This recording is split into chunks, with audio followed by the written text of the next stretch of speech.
Hi, my name is Eliana Ann, but you can call me Ellie. I'm a chemistry major who loves to read, and this is my book channel.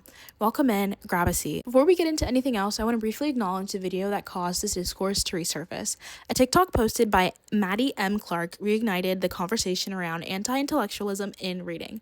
I'll be inserting a very short clip here, not to center it, but to ground the discussion. The full video will be linked in the description. If you've spent any time on BookTok or in online book spaces, you've probably seen people arguing about anti-intellectualism in reading. You've also probably seen how fast those arguments fall apart. People get defensive, people feel insulted, and suddenly the argument becomes whether reading fun books makes you dumb. This is not what anti-intellectualism in reading means. Anti-intellectualism is not about intelligence, it's not about taste, it's about disengagement. It's about approaching reading in a way that never challenges you, that never asks you to think deeply. In this video, I want to slow the conversation down. I want to explain what people are actually trying to say. I want to talk about why this topic keeps getting misunderstood.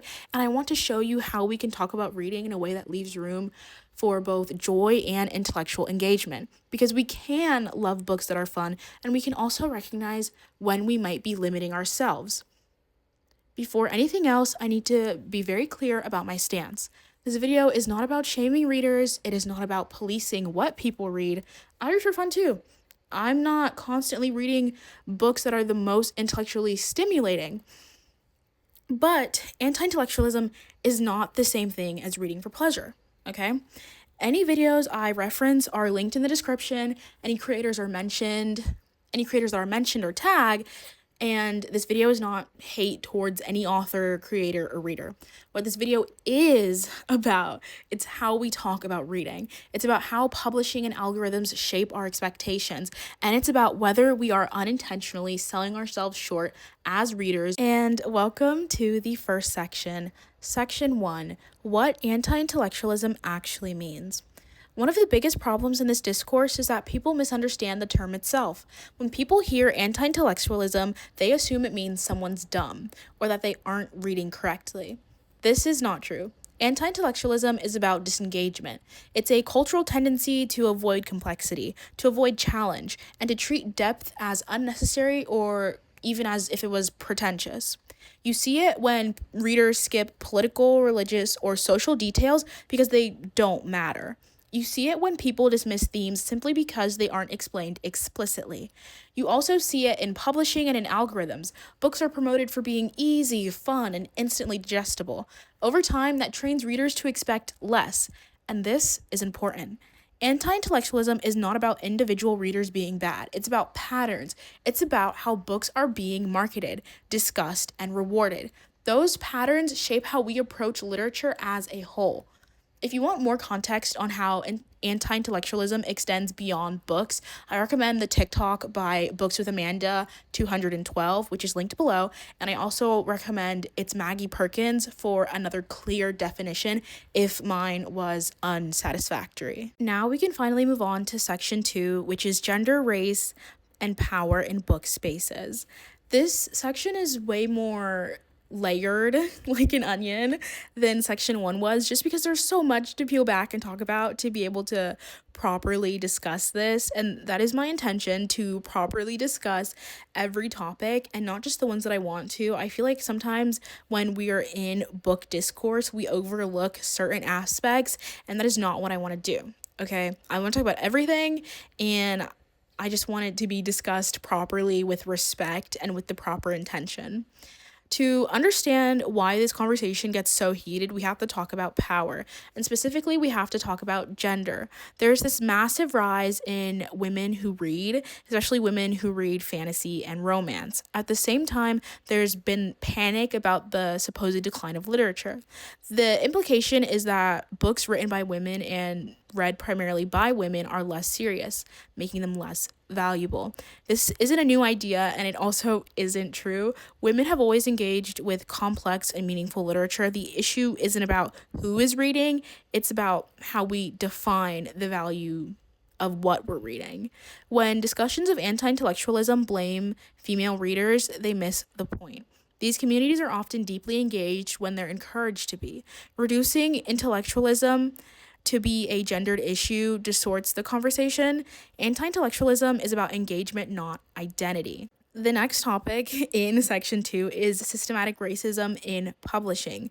There's another layer to this onion, of course, and it's one that often gets ignored. That layer is race. I feel that this can oftentimes be an uncomfortable topic, but publishing is not neutral. Visibility is not evenly distributed.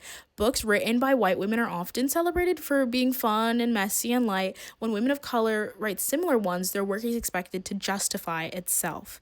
Their books are framed through trauma, through education, through moral importance, or they're ignored entirely. This isn't about individual readers being racist. It's about systems of marketing and visibility. It's about who is allowed to be just fun. Anti-intellectualism intersects with these systems. Algorithms reinforce what is familiar and easily consumable. That discourages readers from engaging with books that ask for more. I want to use this creator as an example. For this section, I want to talk about one specific situation. This is not hate towards the creator. This is an example of a larger pattern. This creator has a large platform, so I'm going to be talking about her. The example involves Sarah Hashim's Jessed Crown and a review by Mariana Moore. Disliking a book is completely valid. That's not what I'm trying to say. It very could well have been anyone's book. The book could have been by Leigh Bardugo and she would have disliked it. I just want to point out this situation. The issue is how criticism shifts when a book requires interpretation, okay? In this case, many critiques centered on confusion rather than engagement. The story wasn't spoon-fed. It required readers to infer meaning. So basically, she disliked Jessed Crown, and when I watched the video, a lot of her reasons were in the book. Like, you would understand why things were going on because it was said in the book. It just wasn't spoon-fed to you in the book, okay? A response video explains the implied world building and narrative choices, and I would like to say that I have read both books. On the screen, you can see a review for Fourth Wing by Rebecca Yarros, which she gave 5 stars, and then her review to Jessed Crown by Sarah Hashim, which she gave 1 star, and I have read both books, and I will say that Fourth Wing does spoon feed you the world building and the narrative in the book, which is not something that the Jessed Crown does. The whole point is that you're figuring it out yourself, and some things are implied because that adds depth to a book. The author is trusting the reader not to need to be spoon-fed the story. But I have linked both videos, and it's really no hate to anyone who is involved in the situation. I just wanted to point out this critique, and you, of course, are allowed to make your own opinions with it. Before we move on to section 3, I just want to talk about this topic because I'm already dipping my toes into the deep end of the pool, and I fear that some of the booktube girlies have no backbone, so I will have a backbone and I will be the one to tell you that reading is inherently political. A common pushback to this conversation is the question of why reading has to be political, but the reality is that reading has always been political. The stories that are published, marketed, and remembered reflect those of whose voices are valued and whose are ignored. Pretending that reading is apolitical does not protect it, it flattens it. Refusing to engage with power, context, and critique is not neutrality, it is disengagement. That disengagement is exactly where anti-intellectualism shows up. Acknowledging these systems does not ruin reading, it deepens it. I recommend watching the TikTok by Lauren is Reading up on the screen. It'll be linked in my description. But I also wanted to expand this conversation because I saw a video. I'm not even going to mention the creator. I'm not even going to tag it because it was ridiculous, of a woman saying that she could not stand the subplot of politics in the Hunger Games and was just there for the romance. This was absolutely infuriating. So I also want to talk about a really clear example of how anti-intellectualism shows up in the way people read and that it is how the Hunger Games is often discussed, okay?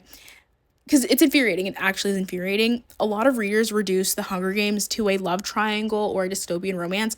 I do hate when people call The Hunger Games a dystopian romance, because that's not what it is. While romance is a part of the story, it is not the point of the story. The core of the Hunger Games is a political critique of state violence, spectacle, class inequality, and authoritarian control. The games themselves are not just a plot device, they are a commentary on how governments use violence and entertainment to maintain power. The Capitol does not just punish the districts, it turns their suffering into an entire spectacle. Katniss's role is not simply that of a romantic lead, but is a political symbol who is constantly being shaped, manipulated, and commodified by the state. When readers skip over that critique and only focus on who Katniss ends up with, that is not just a preference, it is an anti-intellectual way of engaging with the text. It is choosing to ignore the thematic core of the story in favor of the easiest, most emotionally digestible elements. And again, enjoying romance is not the problem. That's not what I'm saying. The problem is when romance becomes a way to avoid engaging with political and ethical questions the book is asking. Suzanne Collins did not write The Hunger Games to be a romance first. The romance exists to highlight how little control Katniss has over her own narrative and how even her relationships are weaponized by the state. Ignoring that context flattens the story and strips it of its intellectual and political depth. That's exactly why anti-intellectualism is so prevalent in reading, and this is what it looks like. It is not about what genre you read. It's about whether you are willing to engage with what the book is actually beneath the surface. And I really do excuse if that was like a big jumble mess. I just had bullet points. I didn't have a full script for that, but it's something that I just felt so strongly about talking about because it truly did offend me when I saw that video. I was like, oh my goodness, what? The Hunger Games is...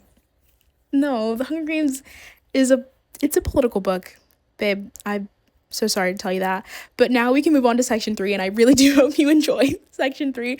And I'm so sorry. It wasn't a rant. I was being like so serious, and I did outline all of my points, and I made sure I put in the effort for that section. So I was not ranting, but I was just clearing some things up. So let's talk about the next section. Section 3 is a long and girthy one because we have a couple examples to talk about and just so much to discuss, but this section is how we read and what we value. One distinction that rarely gets made in this conversation is the difference between a good book and a literary work of art. A good book is engaging, it's enjoyable, it succeeds at what it sets out to do. A literary work of art asks more of the reader, it carries thematic weight, and it's intentional. These two things are not the same. They don't need to be either. Both are very valid, but anti-intellectualism appears when everything is treated as interchangeable. When we want everything to be special, nothing truly is. Okay, not every author can be Jane Austen. We are going to look at this through two sides of the same coin. On our good book side, we are going to have Fourth Wing, and then we're going to have another book on our literary work of art side. So let's calm our horses before we think that I'm like uplifting Fourth Wing to be the best book ever. Okay, Fourth Wing is a good book. It's engaging, it's fun, and it's easy to keep reading. The world building is thin in places, the thematic depth is limited, and that's okay. Not every book is going to be a masterpiece. The issue arises when readers only ever consume books like this. Compared to that, The Raven Boys by Maggie Stiefvater is just amazing. Okay, it's my favorite series, so I'm a little bit biased, but I want to talk about how the series explores fate, death, class, family, and love with intention. Every character matters, every relationship carries weight, and even early plot choices are thematic. This is what people mean when they talk about asking more from literature, okay? I would recommend the video pictured right now. It's from Books with Ella with a K on TikTok, and it'll be linked. She goes more into depth because it's a recommendation for the books, so if you are interested in reading them, she talks way more about what they actually are about. But I just wanted to compare those two things so you can see the difference between a good book and a literary work of art. And I'm using the word good because I just want to be sure that I'm talking about things respectfully. While Fourth Wing is not the best book on the world, it is somebody's project and it is somebody's time and effort, and so I just want to be respectful when I talk about it. Next, we're going to talk about numbing reads, okay? This part of the conversation gets lost a lot as well. No one's saying that you should not be reading numbing or comforting books, because I read them too, of course. Reading for escape, relief, or enjoyment is valid and it's necessary at times. The issue is not that these books exist, but what happens when readers and publishers decide that this is all we want. When the industry is told that readers only want easy, repetitive, and emotionally numbing stories, this is what will be continued to produce. Anti-intellectualism shows up when comfort becomes the ceiling rather than an option. It is not anti-intellectual to enjoy a good book. It becomes anti-intellectual when readers are encouraged to never seek complexity, challenge, or depth at all. There's nothing wrong with loving a numbing read, okay? There is something limiting about believing that numbing reads are all literature has to offer, okay? I want to clarify that because that is what I'm trying to tell you, okay? It's fine to just want a good book, but you should also want to seek out a literary work of art. Now we're going to talk about false comparisons and misogyny. Another common argument in this conversation is that women are reading Rebecca Yarros instead of George R. R. Martin, but this comparison does not work, and it doesn't fail because of gender, but because those books are trying to do fundamentally different things. Fourth Wing is not attempting the same scope of world building or political complexity as A Song of Ice and Fire.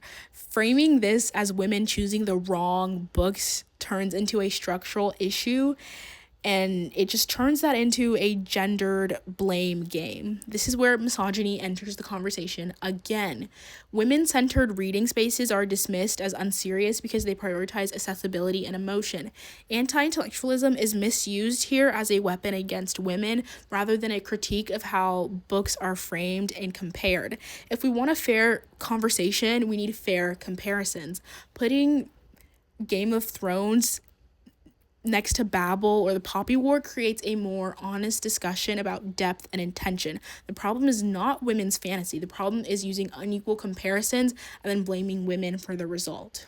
Okay, so that's something that I just really wanted to clarify, because every book that a woman writes is not going to be bad, okay? Like, let's be realistic and let's give a proper way to discuss the books that are being written and the books that are being read. Let's be reasonable people, okay? Next, we need to talk about how you read. And we just need to talk about how people read, okay? Not just what they read.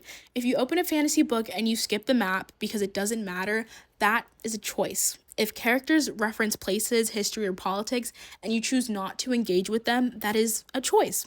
If themes, mythology, or social critique are present but not explicitly explained and you ignore them, that is a choice. Those choices are allowed, but they are also examples of anti-intellectual reading. Anti-intellectualism is not about lacking intelligence. It is about refusing engagement. You can turn almost any book into a more intellectually engaging experience if you want to. When I read A Song of Ice and Fire, I did not just read it once. I tracked the maps, I connected the religions, and I paid attention to how power operated in the book. The book demanded more, and I met it there as a reader. But of course, you don't need a complex book like that to do it. You can do that with any book. You can do that with Kingdom of the Wicked. You can do that with Magnolia Parks. You can even do that with books that are messy, imperfect, or romance heavy. Anti-intellectualism in reading is not just about the books you pick up. It is about whether you are willing to ask more from the story and from yourself as a reader. Good ways to give more to the story is, I like book journaling, because when you reflect on what you read, you have to recall the story, you have to recall the events, what you liked, what you didn't like. Reflection is a good way to be intellectual. It's intellectually stimulating because you're thinking, okay? I also recommend, I really like these book recaps, and I'm not saying you have to go out of your way to film a 2-hour book recap for a book you read, but it's a good example how being creative after you read books can be intellectual. I recommend Gracie Talks About Things on YouTube, and I also recommend Carrie Can Read on YouTube. They have some really good book reviews, and they are just very they are very intellectually stimulating, and I would highly recommend them. So I really hope you have enjoyed everything that I've had to say, because I enjoyed like doing this. This is really fun, and like this is very intellectually stimulating because we're talking about it, we're reflecting, we're asking more of the conversation, and that's all I'm asking you to do as well. I feel like this is a great place to end, and so to wrap up the video, I just want to clarify that reading is meant to be fun. It's meant to be an escape, but it can also be challenging, meaningful, and transformative. Anti-intellectualism in reading isn't about judgment. It's about possibility. You don't have to stop reading what you love. You also don't have to stop asking more from the stories. But this whole entire idea for this video essay started from a essay that I had to write for a philosophy class, and I was like, whoa, I'm getting really into this. I have so much to say. Let me write a Substack article. And so I wrote that, okay? And it was heavily based off of the essay that I had previously written, so it didn't take me too long. But I could give such a more biased opinion, and just I could talk about myself in that because it's an article, it's not an academic essay, and I had so much fun writing. I'd never wrote a Substack article before in my life. I'd written a few chemistry articles for different chemistry labs that I had done, but I'd never written just an article about whatever I wanted, and so it was a time. I do think the Substack article might be better than this video essay, but I also had a lot of fun putting this video essay together. Gathering all the different talking points from TikTok was a whirlwind. Yeah, it was so much fun, okay? My socials are in the description. They're also on the screen. I have Patreon, of course you're on this YouTube channel, and then I have Goodreads, which I'm semi-active on Goodreads. I mean, I review arcs on Goodreads, so I'm quite active on Goodreads, but like any like personal books from me, like that I like personally read and I didn't read to review, you're probably not gonna see those. So but they'll be on Fable, so if you want to like if you want to follow me on Fable, that's fine. I had so much fun with this. Again, I'm not attacking anybody, I'm just attacking certain ideas, and that's okay because we are grown adults and we can talk about different ideas and different opinions that we have. And so I really hope nobody's offended because I had a time, and I hope you did too. I will catch you in another one, and I hope you have a great rest of your day. Bye.